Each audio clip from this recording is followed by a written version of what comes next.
Good morning po. Ngayon po ay magluluto tayo ng meatloaf na may itlog. Pagpasensya nyo na po yung boss ko at ilang linggo na po akong umuubo. Hanggang ngayon, di pa rin nawawala ang ubo ko. Naka-antibiotic na po ako. Please watch my video and please follow my page and send your support, send your star to my video. Thank you. Ngayon ano natin yung meatloaf para umangat siya. Kaya sa may apoy. Aangat yan tama. Let's switch. Namatay ang apoy. Ayan, aangat na po yan.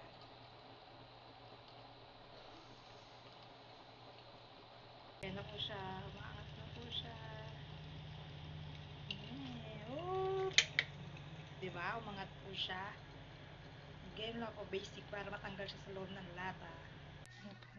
Ginalak ko na po yung itlog. Nagdya ko magic. Ngayon po babatihin ko na po.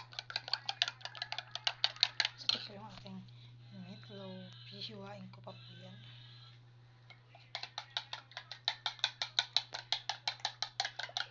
Ayan po guys.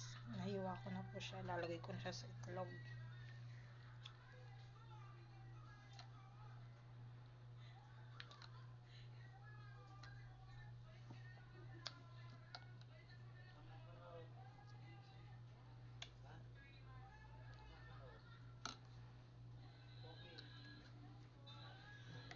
Lubog ko na po sa itlog. Mag-iinit naman ako ng kawali. Ayan guys, nag-iinit na po ako ng kawali. Maglalagay na rin ako ng mantika. Tapos ipiprito ko na siya. Ayan na po siya guys. Piniprito ko na siya. Babalik na rin ko na siya. Magluto tayo habang tulog ang aking baby. Wala, nauubo din ang baby ko eh.